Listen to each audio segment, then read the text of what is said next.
Hello, and welcome to Nomadic Diaries, the re-entry series. I'm Doreen Cumberford, the host. And I'm Linda Mueller, the co-host. Hello, my name is Doreen Cumberford. We are here with Nomadic Diaries, the re-entry series. For today, I am reading from Arriving Well, Stories of Identity and Belonging After Living Overseas. This reading is taken from the piece that was in this book called Blessings Along the River, written by Deirdre K. Razzaque. Now, Deirdre contributed to this endeavor called Arriving Well, and Arriving Well is available as an ebook online in the Amazon store. But we hope that you will enjoy this excerpt for today. Blessings Along the River by Deirdre Razzaque. From the time I was small, I felt like I belonged in the rest of the world more than I belonged at home. Home during my childhood was the suburbs of Detroit, where I was one of only 2 little brown girls on my street. All the houses looked the same, with their polite brick facades and leafy trees out front. It was a calm setting, but there was often mayhem in my heart because I felt so different from everyone around me. The rest of the world beckoned and soothed me, though. My father was from a village in Bangladesh, where I knew that the alphabet swirled around itself like fast-growing ivy, where there were chickens behind the houses and kids laying in hammocks, where rain pounded so loudly against tin roofs that no one bothered talking. My mother's parents were from Slovenia. My grandmother taught me Slovene nursery rhymes and old songs. We spent hours painstakingly rolling out thin potica dough across the heavy kitchen table. So from a young age, I thought of the rest of the world as home, and I knew that I would feel most at home as a traveler. I traipsed across the world in my imagination, through the books I read and through a faded globe. Eventually, I did travel, mainly in Europe and South America, and it felt as magical as I had hoped it would. During college, I lived in central Spain, with its gnarled olive trees surrounded by ancient Roman walls and storks bravely building their nests in 13th century towers. I learned to eat dinner at midnight. I was amazed that my smiling host mother truly expected me to go out dancing until 6 in the morning. Later, I joined the Peace Corps in Costa Rica. I made my way to the heat-drenched forests of the Caribbean coast and worked in youth development, helping young people keep themselves safe and create lives in which they could flourish. My first week in town, I hiked to a waterfall with a sweet local man who could climb and slash his way through jungle trees as easily as I could say my own name. We talked and laughed, and 2 years later, I married him. We stayed in Costa Rica for 10 years. Today, my husband, our 2 children, and I make our home in Vermont. My concept of home still includes the vast world, but it also includes feeling comfortable in this place where I've chosen to live, and in my own skin. Hundreds of years ago, the Abenaki people called the place where I live now the Lost River, or the River of the Lonely Way, depending on your translation. But 2 rivers flow together here. They are not lost at all, and the way for me has not been lonely. Canoeing and swimming in these rivers and walking along their shores has taught me to see and think in new ways. Each year here, when spring thaws the land, both of these rivers are different than they were before. Some years, they leave sandy beaches along their shores. Others, there are only huge boulders bridging solid land with water. Learning to feel at home where I am, while the songs of other places echo in my head, has been like navigating an ever-changing river. There's work to do. Sometimes I need to rest, and there are always new wonders to behold. Water is not land. What you do in water is different than what you do on land. Swimming is not walking, and floating is not standing. If you choose the water, you must use different skills than you would use on land. While you gain something, you leave other things behind. For those of us who are passionate about travel and living in environments that move us beyond our comfort zones, returning home is not something we do once or even every time we come back from a trip. It becomes a continual daily decision to be where we are when we could choose to be somewhere else. I notice this decision making most in myself when I'm facing what feel like dichotomies between where I am and where I've been. In Vermont, when a friend says she'll meet me for lunch at noon, noon is what she means. I know this, so I leave my house at 11:45 and arrive at the restaurant by noon. It feels easy and expected. But while I'm walking into that Vermont restaurant, there's often a movie playing in my mind. I see myself waiting in the restaurant the first time I plan to meet a Costa Rican friend for lunch. I feel kind of silly sitting there alone because my friend has not arrived. I wait and wait. I start to think that the language must have tripped me up. I must have misunderstood and my friend is not coming. But the waitress says I should wait, and so I do. Finally, over an hour after the time we'd planned to meet, my friend shows up with a smile and no excuse for being late. I'm confused, but soon after I start to notice that Costa Ricans almost always arrive an hour later than planned, I discover that there's actually a name for this. Tico time, they call it. At first, Tico time baffled and annoyed me. Later, when I was trying to organize work meetings, it sometimes frustrated me to the point of tears. And later still, when the rhythm of life in my town had lulled me, Tico time became so ingrained in me that I was always late myself. And truly, I couldn't even think of it as late anymore. It was the understood, expected time. So now Costa Rican time and Vermont time are like land and water. Even though my comfort in one came easily and comfort in the other was hard earned, I now feel comfortable in both. But one is not the other. In order to thrive, I need to remember my environment and choose the actions that fit. In the water, you're wet. Even when we've made a conscious decision about where we'll live or how we'll act, it doesn't always feel like a decision. Once you've learned a new way of being, you can't unlearn it. Once you've gone and returned, you can't unknow what you discovered on your journey. Before I lived in Costa Rica, I didn't appreciate my body. Too big, too curvy, too brown.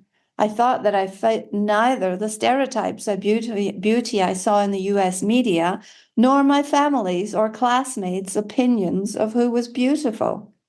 The first day I stepped off the bus in Talamanca, I was struck by how many women looked like me. They looked like me, and they were wearing vibrant, gleaming clothes that celebrated their exuberant personalities, their curves, and the space they occupied. I took a deep breath and felt all of these skinny, celebrating images that I'd fiercely been holding on to, but could never embody, flatter to the ground. I began to breathe differently and to feel as beautiful as the women around me. One thing that made me nervous when I returned to the US was the idea of once more feeling less than beautiful. And it's true that sometimes it still feels more challenging for me to accept myself here. But now I know that my challenge is less about the messages I received today and more about old beliefs that are no longer true for me. There are many standards of beauty, even in this country. And wherever I live, I get to choose which standards I accept and uphold. Because I learned to step outside of these beliefs that kept me looking down and feeling bad about myself, I can think and act in ways that nurture me wherever I am. Ecosystem. In a river, the water does not exist on its own. Its chemical makeup, its appearance, even its course would be different without the fish, the beavers, the myriad other creatures that inhabit it. Having a spouse from a country other than my own means that we regularly clarify our perceptions and negotiate our actions in ways that friends with spouses from the same culture don't need to. Even after 10 years in the United States, even though my Costa Rican husband feels comfortable here, there are ways in which home for me is always time abroad for my husband. Daily, in order to be together in one place and to raise our children together, we navigate questions of identity and cultural values. And we have to balance our decisions so that they work for all of us, not just one of us. In Michigan, I grew up believing that eating dinner as a family was one of the most important things we did. And today in Vermont, I still hear this, often coupled with dire warnings that if we don't do this one particular thing, our children won't confide in us and our family will disintegrate. But when my husband and his 7 siblings were growing up, large pots of food were usually left simmering on the fire. People came home from work and school at different times, and each person ate when he or she felt hungry. For my husband, eating a meal alone or with others is mainly about fulfilling a physical need. He feels none of the pressure that I often put on myself to use the meals I've created and the time we spend eating them to show love and to bond, because he does those things in other ways. So in our home today, we juggle these 2 ways of thinking about meals. Sometimes we eat together as a family, and sometimes we don't. Our children are learning early that we can look at more than one way to do something and make choices that are right for them, different in different seasons. There are so many moods to a river: force, depth, color, temperature. All of these affect the appearance and the feeling of being on water. The river shapes the things around it, and the things around it fall or drift into the water, changing it in turn. Sometimes I'm delighted to be where I am. I feel lucky, peaceful, and like I belong. But sometimes I feel tired of my little tiny community, or disgusted or embarrassed by US policies, and overwhelmed by the weight of history.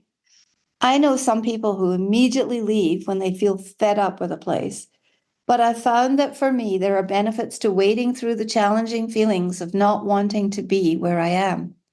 I have to ask myself hard questions, and I discover resources that I'd forgotten I have. Being unhappy with outward circumstances usually leads me eventually to greater inner understanding, creativity, and humor. Sometimes that might result in making art or writing. Sometimes it leads me to plan a community event or take action regarding a cause that's important to me. Having lived abroad and seen my country at least partially through the eyes of others means that I no longer take things here for granted. I see double. I see the way things looked before I left home and the way they look after time away. Properties of water. We can see and feel water flowing. We know the coldness of ice, but we don't often think of the water vapor that hovers, how it condenses and shifts. And on a river, we don't always know exactly what we're looking at. How solid is a frozen spot? How deep is a swimming hole? Returning home has helped me become more patient with experiences and feelings that aren't easily shared or understood. When people hear that I've lived in Costa Rica, they usually talk on and on about what a paradise it is and tell me that they can't believe I didn't stay. Even if they have traveled there, the people who rave like this rarely recognize that Costa Rica, like every other place, is complex. Yes, there is great beauty, but there are also challenging social and familial issues that made my husband and me choose to raise our family elsewhere. During these conversations, I need to be patient with the people I'm talking with and with my own competing feelings about the choices I have made. Flow.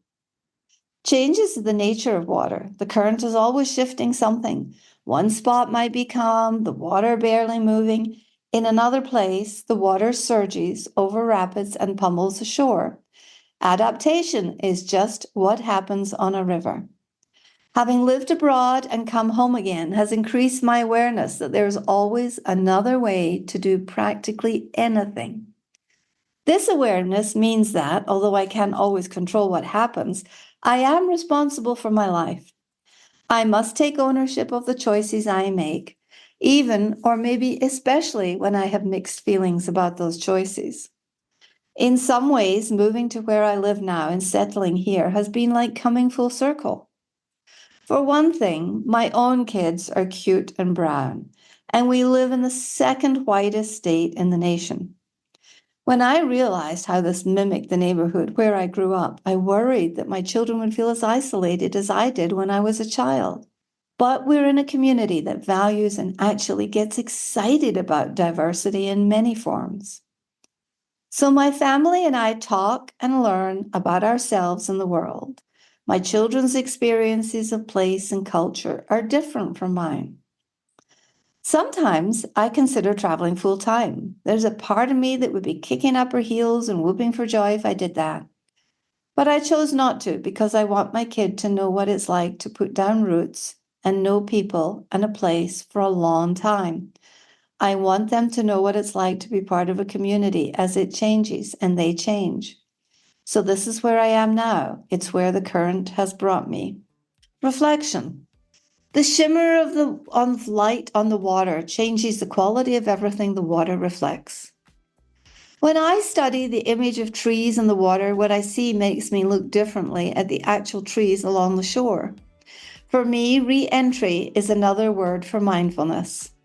Coming home after years abroad has taught me to be both actor and witness in my life, to notice what I'm thinking and feeling, to gauge the energy in a room, to savor every experience. Like an art historian reading a painting, I notice how what happened before is woven into this moment. The ebb and flow of traveling and coming home again have increased my gratitude. What I've experienced long before infuses my love for where I am now. Long ago, Deirdre K, Razzaque, broke open a cookie whose fortune read, "You are the joy maker." She aims to incorporate that idea in her daily life, her travels, her work as a writer and artist, and a transformative travel coach at home in the world, and a trainer for the University of Vermont. Just a little bit of mini coaching that we added to this, that perhaps some questions that you could ask yourself, is that Deirdre's story beautifully raises two important points about re-entry. First, arriving well isn't a one-and-done experience. Rather, it's a continual daily decision to be open to learning and to harness opportunities for growth.